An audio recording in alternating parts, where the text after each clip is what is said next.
Okay, welcome to the Joe Cortez Show and the with Kevin Oliver and Juanita. Welcome to the Joe Cortez Show, the happy hour here in Las Vegas, Nevada, the boxing capital of the world, entertainment capital of the world.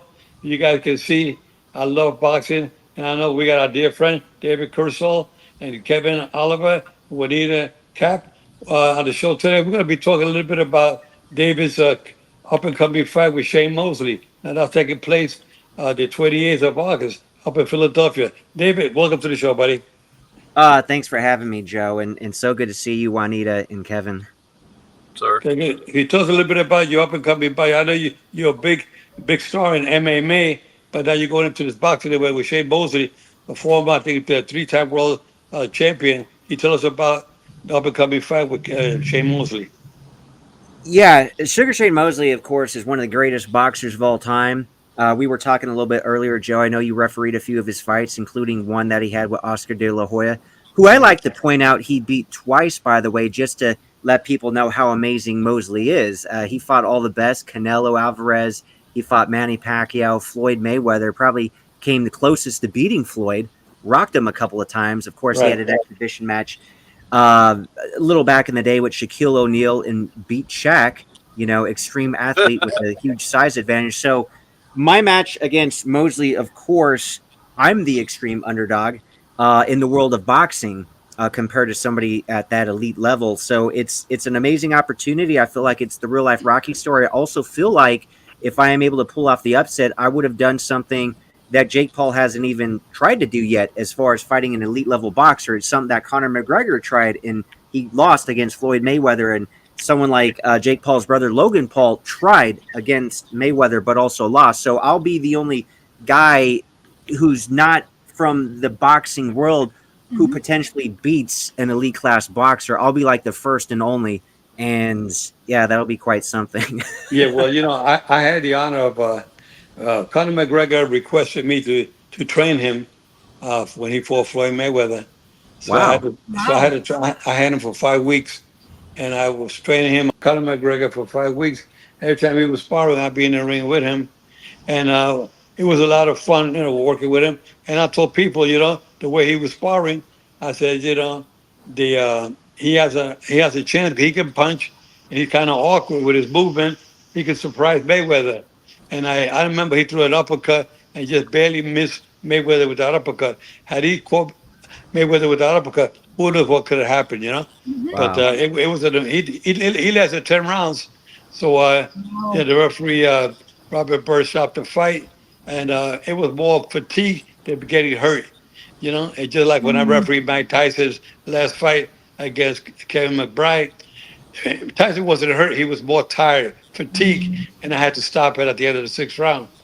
But Mhm. if you're in good condition, you keep yourself physically well, and you can last, so many rounds. Because Shane Mosley he hasn't been active in many years himself. So you got a good shot against him. Right? It's a 6 round fight, 2 minutes.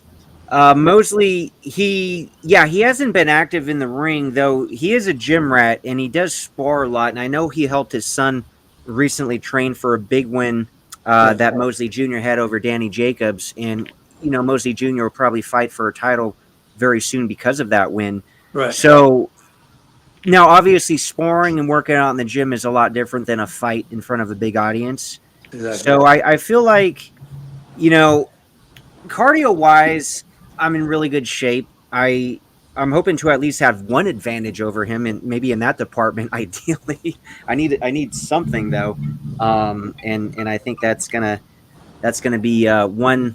Well, also the guy that I'm training with, Phil Polina in Woodland Yes. Hills, Yeah.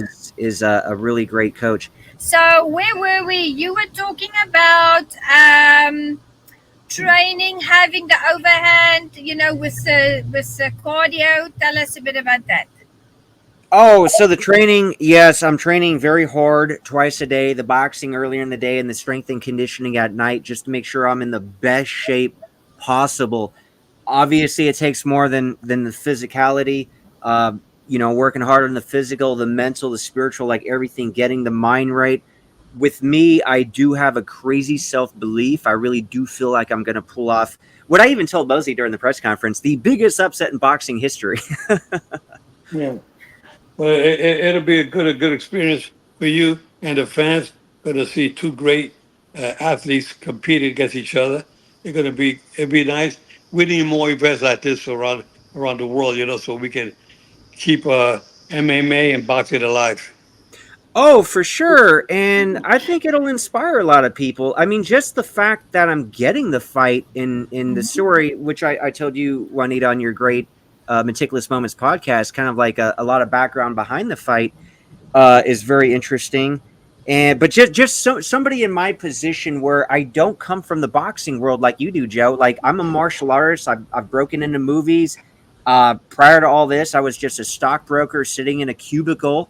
Um, I got some interest in the financial industry, but it's not what I wanted to do with my life. It's not my dream or anything.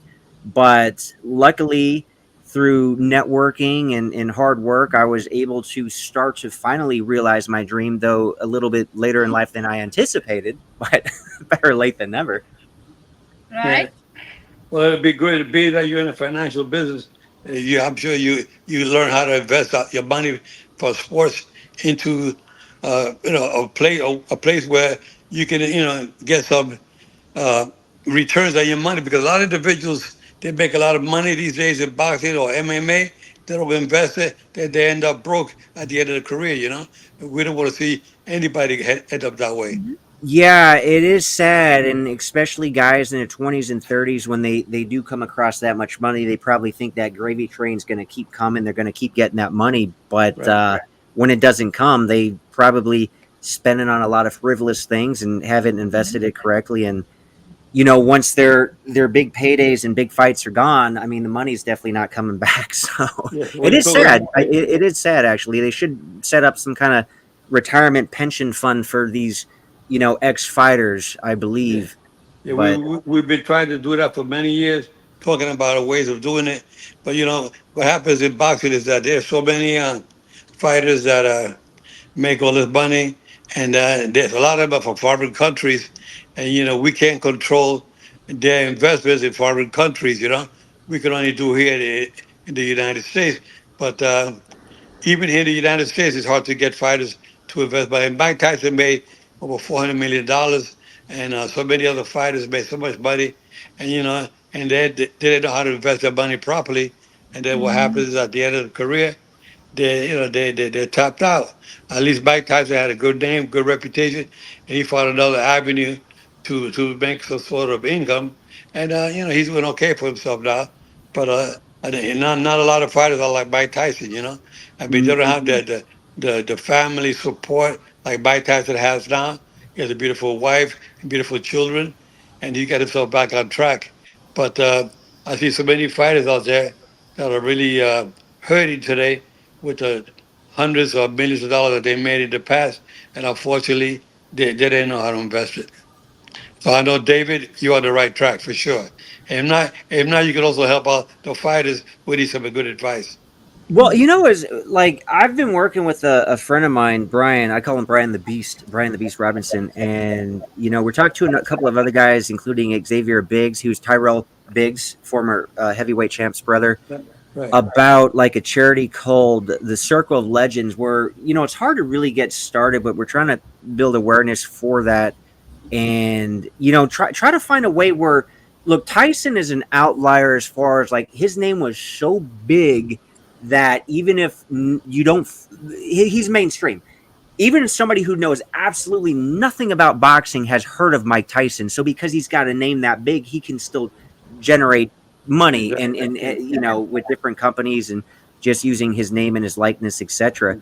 But for a vast majority, you're talking like a lot of ex champions, heavyweight champions, all weight class champions that they don't have that mainstream name. They really can't do anything outside the boxing world. And once their Right. boxing career's up, like that's it. So we're trying to find a way. This is like a charity, and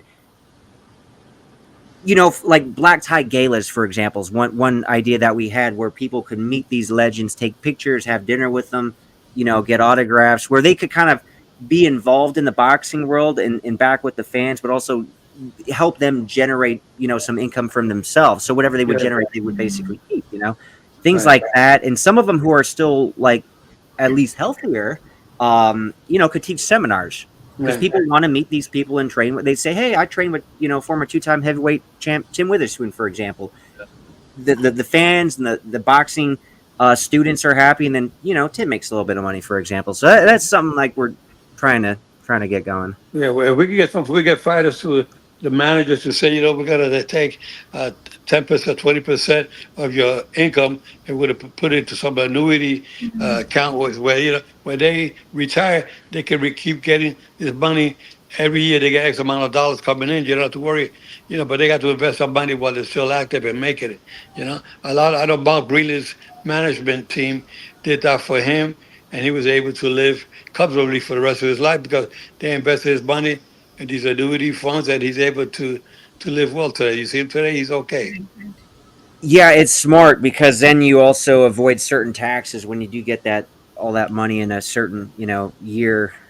So yeah, I mean, if the boxers with the right management team, hopefully they'll set them up with some kind of financial advisor and be able to talk to them. Say, hey, look, you're gonna save money tax wise if you just put this towards this, and trust me, you're gonna want that 20 years from now anyway. Yeah, I would like to see when he had these conventions every year and each champion all of these conventions, they should have some kind of a seminar classes for fighters and management team to attend and have these financial advisors talk to them about how to invest their money. They got to be educated. 'Cause a lot of individuals they don't know nothing. They don't have a clue of how to use a financial advisor to get it to invest their money the proper way. But they should have some kind of a seminar for active fighters when they attend these conventions. Hopefully, one of the WBC, WBA, IBF, and WBO will be able to do that for these fighters. That would be ideal. Yep. Hmm. Yeah, well, anyway, Kevin, Oliver, tell us a little bit about what's happening with your projects. Well, we of course all we do right now is just fight for awareness. That's something that's very, very near to my heart because I lost my two sons, one to fentanyl, one to gun violence in 2021. So it's something that we've been doing a lot of. We had a big event that we was trying to do, and I got some death threats on it. We had a guy that was shot and killed for running a group, and it was Indianapolis, stopping gun violence in Indianapolis. They just went up twice in the head and killed him a week before my event. They Wow. had another event for stopping gun violence in Anderson. A guy Right. come into that event and shot 11 people.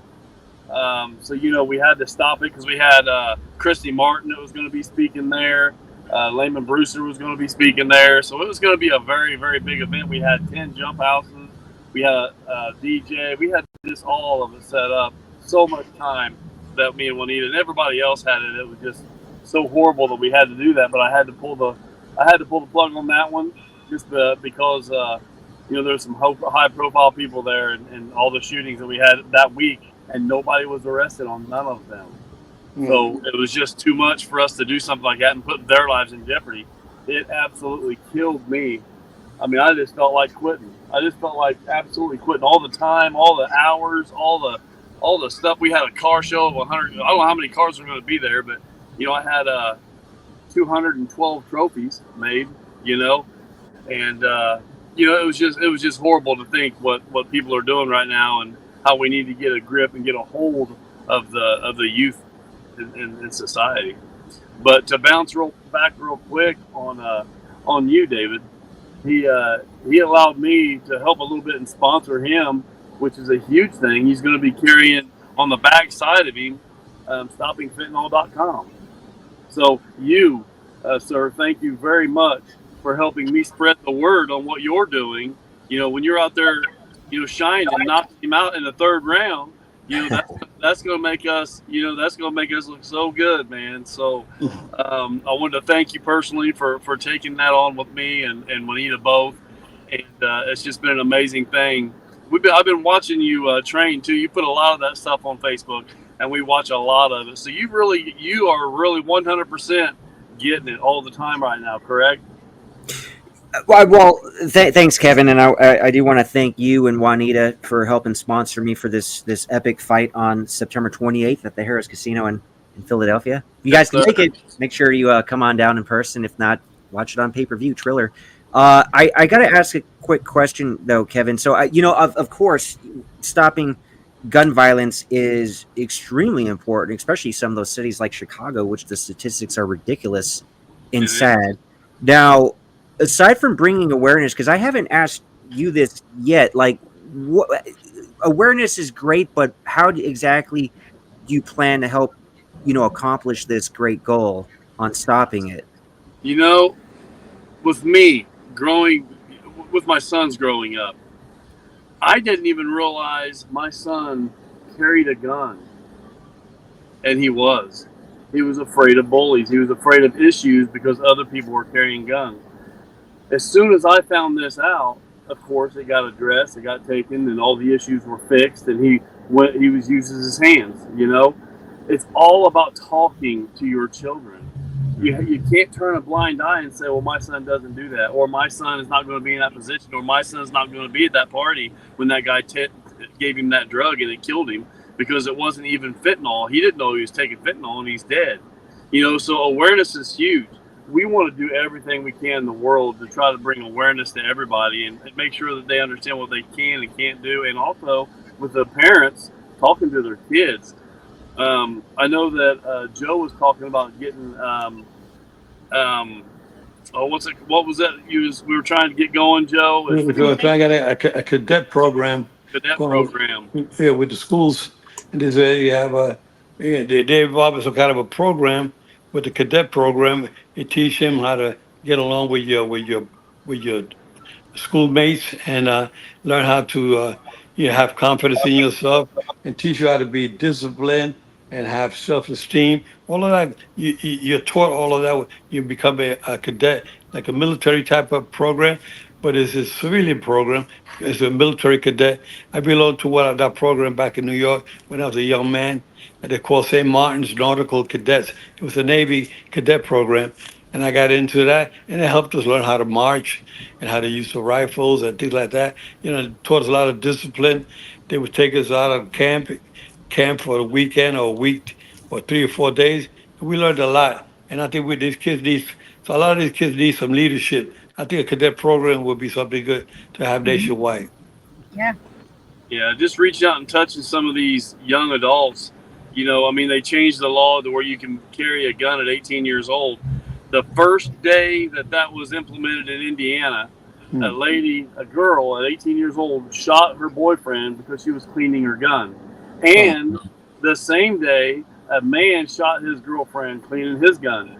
So they're letting these kids at 18 years old, that's the law and that's fine. We talk to a lot of the younger adults, but they should at least revise and say they've got to go through some kind of an Eddie Bauer program or something of that nature, so where at least they know how to clean a gun, how to put it up, how to protect the gun.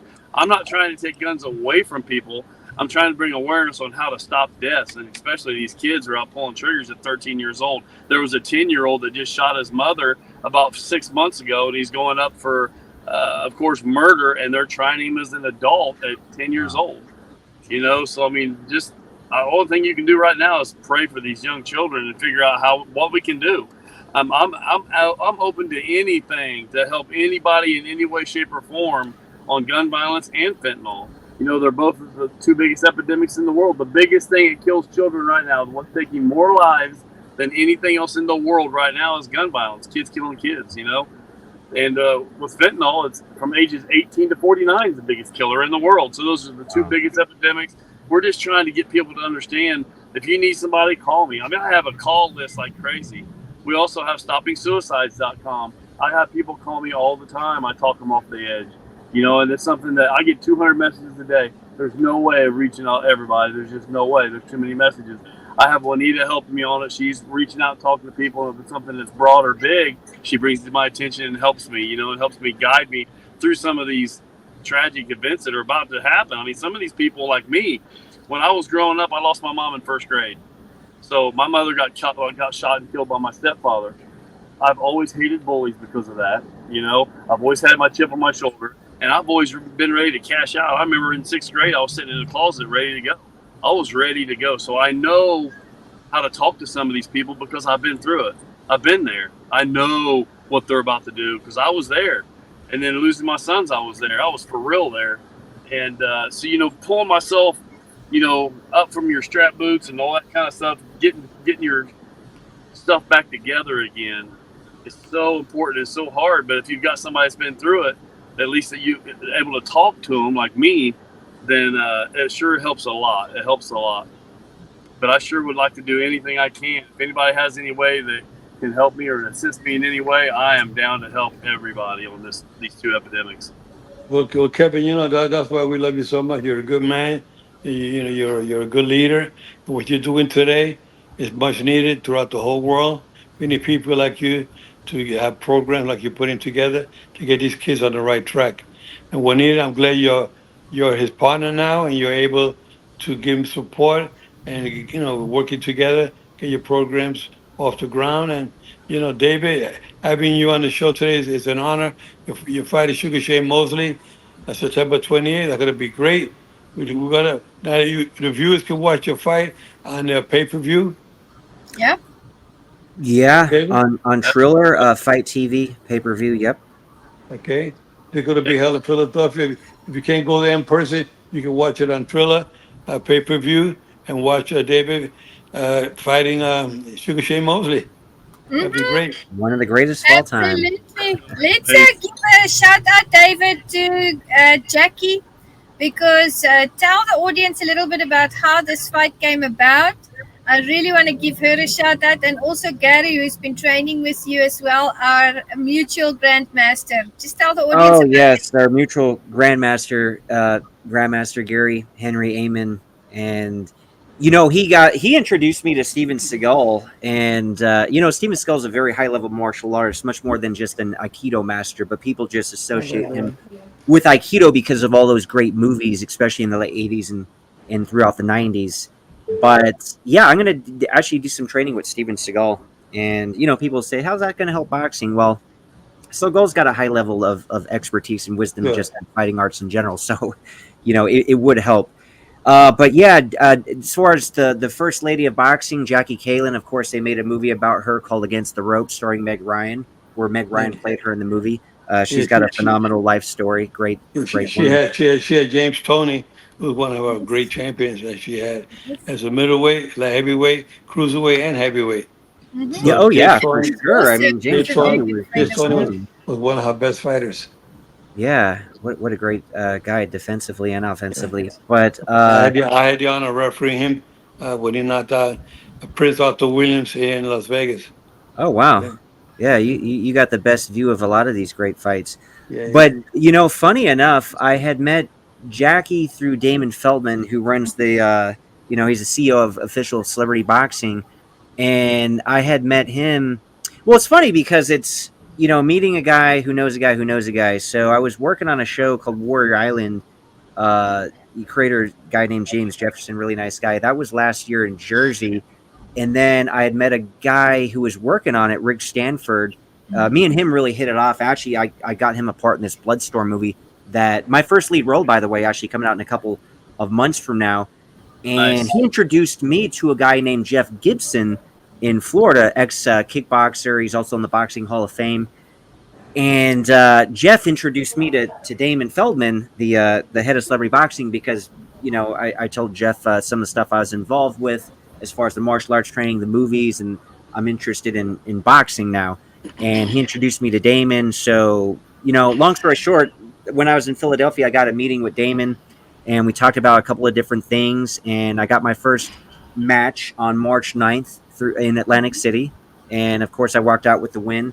And he introduced me to Jackie, and he liked my energy, he liked my story, he kind of liked where I was going in the direction of building the name and doing these movies. I told Damon, hey, I'm going to be the martial art movie guy that does a real fight, because a lot of times people always wonder, well, I never seen Bruce Lee do a real fight, or Van Damme. It's like I'll be the guy. So I'll beat up people in movies, and we'll see if I can do that in real life, type thing. Anyway, he introduced me to Jackie, and she's like, oh yeah, this is really great. it sounds good. If you do good on March 9th, maybe we could get you a big name, some like boxing legend. And she had put Sugar Shane Mosley's name in my head. So I was like, wow, that would be incredible. So Yeah. anyway, I'm just constantly thinking about that. The what if scenario. It's like, wow, how would I do against one of the greatest of all time? Like me pushing myself and seeing how good I could get in this sport and test myself, right? Anyway, fast forward like 6 weeks as his name is constantly in my head. I'm just thinking about like this dream fight and this dream opportunity. Huge. I'm training with Don the Dragon Wilson, 11-time world kickboxing champion, in Woodland Hills, at Phil Polina's gym. And he says, "Oh, I got to leave a little early today. I got to go to some event." And I said, "Oh, what event?" He said, "Well, it's some beauty contest, and Cynthia Rothrock, who's also another great martial artist and movie star." Yeah. Yeah, Cynthia's great. And I worked with her actually last year on a film called The Last Kumite. But Don said, "Oh, Cynthia didn't want to go." I said, "Well, Don, can I go with you?" So he said, "Yeah, I mean, I don't see why not. Let me just call the promoter." And I talked to the promoter real quick. He's like, "Yeah, just come with Don." So anyway, long story short, guess who's at that event? Sugar Shane Sugar Shane Mosley. Mosley is on the red carpet because I'm constantly thinking about him, right? I did not think I would ever run You across him. manifested By it. the way. Yeah, but see, the cool thing is he's on the red carpet. Obviously, a lot of people want to talk to him, and I don't want to take up too much of his time because I don't even know him at this point. But I just introduce myself. I shake his hand, take a picture with him, and I just leave it at that. But here's the really cool thing, and this is why I say this is fate and this is destiny, because everybody at that event is assigned a table. Don and I are assigned table 11. And there just happens to be an open seat right next to me. And guess who's also assigned table 11? Sugar. Hey, Mosley. So the guy that I'm literally thinking about all the time sits down right next to me. So I'm like, okay, I have to have this whole conversation with him, tell him what I'm doing, mention that Jackie had mentioned his name, and I'd be so honored and thrilled, to have like an exhibition match with him if my fight on March 9th goes well, of course. And he was totally receptive. We exchanged information. And, there's obviously more to the story, but that at least laid the foundation of this thing actually happening. Fantastic, fantastic. And I have great news to share. I haven't told you yet, David, but Jackie is also going to be inducted into the MAM Hall of Fame. The same one that I'm hosting at the end of the year. So I'm very excited about that. I've known her for quite a while. And then you're an inductee. Kevin's going to be an inductee as well. And Joe is a facilitator. He's going to be facilitating a session there on boxing, guys.